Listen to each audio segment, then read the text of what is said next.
અમરેલીની પાટીદાર સમાજની નિર્દોષ દીકરી પર થયેલ અત્યાચાર બાબતે આમ આદમી પાર્ટીનો વિરોધ પ્રદર્શન વરાછા મિની હીરા બજારથી સરદાર સાહેબની પ્રતિમા સુધી રેલી કાઢી ભૂપેન્દ્રસિંહ ઝાલાનું સરઘસ કાઢવાની માંગ કરવામાં આવી। પાટીદાર દીકરી માટે ન્યાયની અને ભૂપેન્દ્રસિંહ ઝાલાના સરઘસની માંગ કરનાર આપ નેતાઓને પોલીસે કર્યા ડિટેન। પોલીસ ઘર્ષણમાં નગરસેવિકા કુંદનબેન કોઠિયાને ઇજા થતા હોસ્પિટલ ખસેડાયા।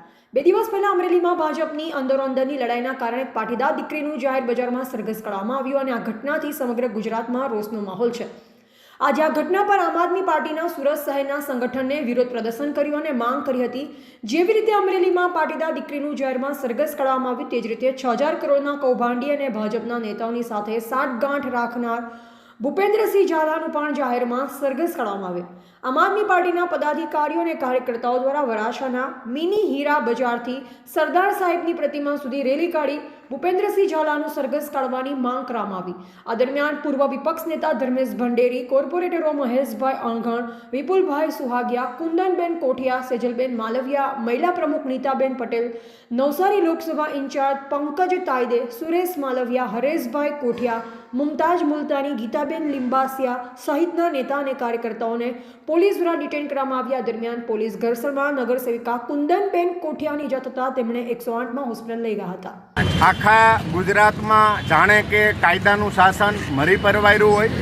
ગૃહ મંત્રાલયના ડિપાર્ટમેન્ટ દ્વારા એટલે કે ગૃહ મંત્રાલયના પોલીસ તંત્ર દ્વારા ગુનેગારોનું સરઘસ કાઢી અને ગુજરાતમાં એક નવી જ પ્રથા શરૂ કરવાની શરૂઆત ભારતીય જનતા પાર્ટીએ કરી છે।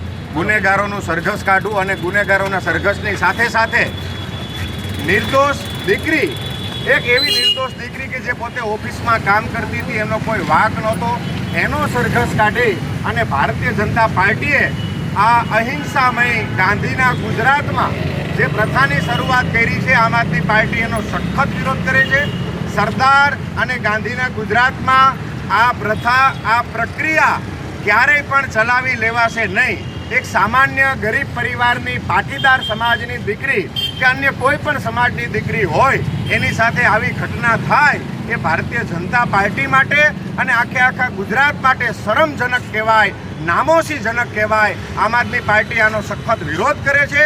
તમને જો સરઘસ કાઢવાનો શોખ હોય તો ગૃહમંત્રી શ્રી હર્ષભાઈ સંઘવીને આમ આદમી પાર્ટીએ સંદેશો આપે છે કે તમને જો સરઘસ કાઢવાનો શોખ હોય તો તમારે ભૂપેન્દ્રસિંહ ઝાલા જેવા ગુનેગારનું સરઘસ કાઢવું જોઈએ, નહીં કે એક સામાન્ય પરિવારની સામાન્ય દીકરીનું। આમ આદમી પાર્ટી આનો વિરોધ કરે છે અને વિરોધના પ્રતિકાત્મક સ્વરૂપે મિની બજાર ખાતે એક યાત્રા કાઢી અને સરદાર સાહેબને વંદન કરવા માટે આમ આદમી પાર્ટીની ટીમ નીકળી છે અને સરદાર સાહેબના ચરણોમાં પ્રાર્થના કરવા માટે નીકળી છે કે ગાંધીના ગુજરાતના, સરદારના ગુજરાતમાં આ સરઘસવાળી પ્રથા કરી અને ગુજરાતને શરમજનક સ્થિતિમાં મૂકવાનું કામ ભારતીય જનતા પાર્ટીએ જે કર્યું છે સદંતર બંધ કરવામાં આવે।